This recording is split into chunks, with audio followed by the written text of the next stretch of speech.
Hi there, hi everyone. Welcome to another episode of LTTK. Let's toast to knowledge. My name is Olalade Oge and I am your host. Okay, if you're just tuning in or joining me for the very first time, LTTK is an educational channel where I get to share what I'm learning about culture, society, how to become a better person, my walk with God, which I take very personal. And I'm very happy to share all of that knowledge with you. So if you're passionate about learning, this is the channel to stick to. So don't forget to subscribe and let's learn and grow together. Thank you for stopping by. Now, in today's episode, I will be sharing with you 5 ways to stay productive and get your tasks done. But seriously, some of my friends be like, Lolade, ginger mama, always on the go. I have tasks, basbos, always doing something. And for me, it's not every day that I'm always like that, to be honest. Some days I just really want to relax and be taken care of. Do you know what I mean?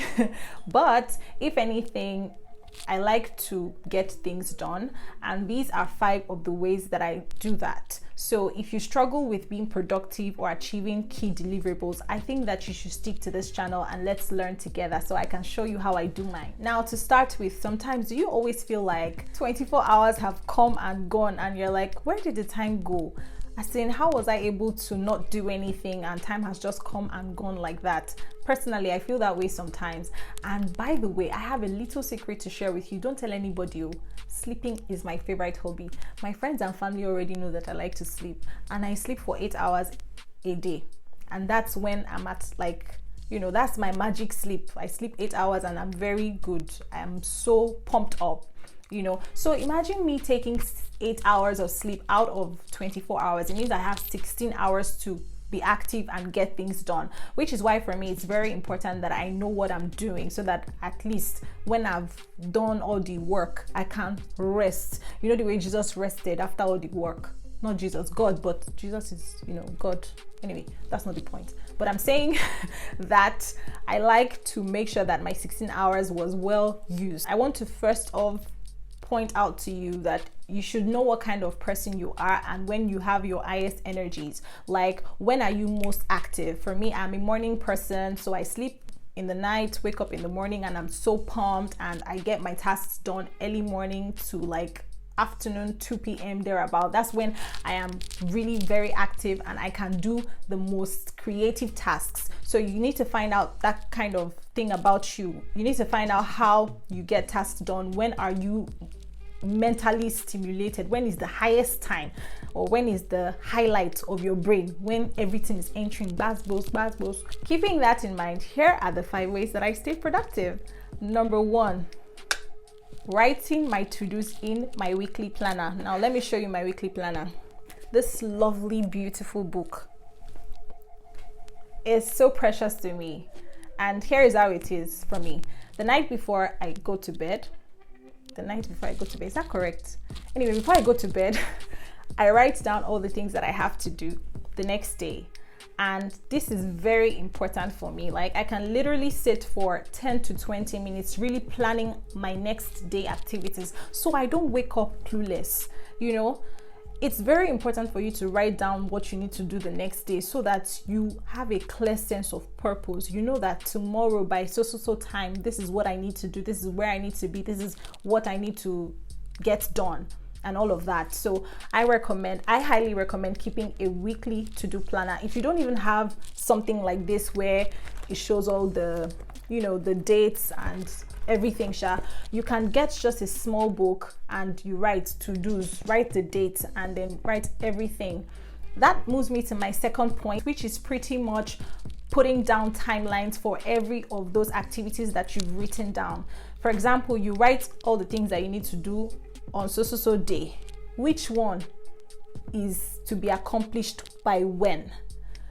How many hours will it take to accomplish this task? From what time to what time do you want to be on this task and get it done? That is very important to me. Like, it helps me know that by this time, this is what I should be doing, and I should accomplish that task within this period of time. For example, go to library, read book A and B, 10 a.m. to 2 p.m. That's like a simple example that I that I use. And this helps me prioritize. So from there, I can already see which tasks require the most time and which tasks are like, 30 minutes, 20 minutes, 15 minutes. And those small tasks, I feel like you can do them later on when you're not very mentally stimulated. Maybe they're probably routine tasks and you don't have to spend so much time doing them. So really, setting timelines for every of your tasks is very important because it helps you to see what you need to do, when you need to do it, and how. Then number 3 is calendarizing. Now let me give you a short story. I remember one time that I was talking to a friend of mine whom I hadn't spoken to in a very long time. So we're chatting on WhatsApp, and then she was like, oh, let's schedule a call and all of that. I was like, okay, yeah, sure. When are you free? Let me check my calendar. And she was like, calendar, really? Hey, the calendar just for this small conversation that we want to have.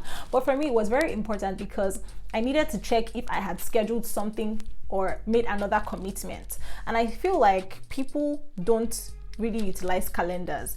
You have a calendar and you have some tasks or you have an event. Put it on the calendar so that when I ask you, oh, can we go out on this day during this time, you can check the calendar to be like, oh, okay, I already have a prior engagement, so that you will not schedule too many things during a particular period of time and now disappoint other people or disappoint something or not. I just feel like, guys, we're in the 21st century. Technology has made things easier. You have calendar on your phone. Put things in your calendar. Very important. I highly recommend it. Number 4, which for me is like a highlight because I have a small story, a small gist for you, is workspace planning. Currently, I'm a student, so you can imagine how important the library is to me. I really love the library. The library is like my safe space. It's where I get the most things accomplished. The story is that I've actually been locked inside the library before, and I think I would try to make this quick. But what happened was, I went to the library. I forgot that the library was going to be closing by 8 p.m. for whatever reason. I don't even know. I think because I was so engrossed in my tasks, I realized that the light went out. But I was thinking that, okay, maybe it was a technical problem or that they will resolve it in some time. So I just turned on my keyboard light on my laptop and continued working. And it was like around 8:15 that I realized that, wait, so nobody has come to meet me. There is still absolute silence. Like, what is going on? That's when I realized that could it be that I was not even sure, but I was like, could it be that maybe the library had closed? And so I just quickly packed my stuff and went into the foyer. That was when I realized that actually the library had closed. I quickly brought out my bag and everything and pressed one button and let myself out, but that triggered the alarm system. It was like bang, bang, bang, bang. I was like, hey God, oh. And I just newly came, like, it happened in November. I started schooling in October, so I was like still fresh into the system, and I was a bit worried that, hey, hope nothing bad will happen to me. So I stood outside the library to see if a security personnel will come and meet me, but nobody came to meet me. But I was still panicking, so I called my friend to be like, this is what happened though. And he was like, okay, let's try and do this. So what I did was, immediately I got to my room, I wrote an email to the librarian to say, I'm the one that triggered the alarm system. I didn't know when the lights went out and all of that, and yeah, I'm very sorry and all of that. So the librarian was like, yeah, that they noticed, and the security personnel paraded the environment and saw that everything was good, but I should make sure that I don't forget myself in the library next time. That's to show how much I really like the library. But anyway, my point is, find your comfortable workspace. For me, it's library, and sometimes I don't even get to go to the library, but in my room, if I'm going to work in my room, I make sure that I clear my space. I make sure that the only thing that's on my table is my laptop and the book that I'm working with and my bottle of water. I definitely put my phone on do not disturb and throw it somewhere, maybe under my pillow or somewhere in the cupboard, so that I will not be distracted. And I think, yeah, you should find your workspace. You may not be a student, you may be a freelancer, you may be working full-time, but try to organize your workspace, because I think that it boosts your productivity when your workspace is clean and clear. You can focus better and be productive. Yeah. So finally, the fifth way that I stay productive is to journal. I really like journaling, and if you see up there, I have my journals, and yeah, I write.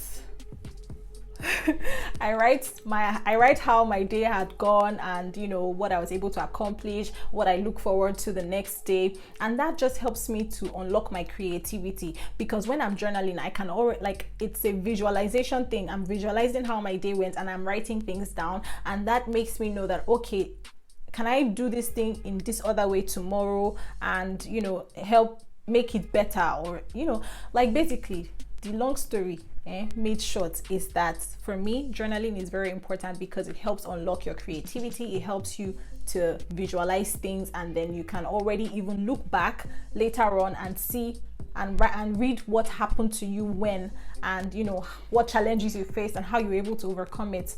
I highly recommend journaling. In summary, I talked about 5 different ways I stay productive. The first was writing things in my to-do, my weekly planner. The second was setting key timelines for all my activities. And the third was calendarizing. The fourth was planning my workspace. And the fifth and final one was journaling. And I hope you enjoyed today's episode. That's it. And if you did, don't forget to share this video with your friends. Don't forget to subscribe and leave a comment down below. I would also like to know how you stay productive. Share with me in the comment section. And thank you. That's it for today's episode. So until next time, let's toast to knowledge. Don't worry, next time I'm gonna get my glass so that we can toast together, okay? But today you just take this one. Until next time, LTTK, let's toast to knowledge. Bye.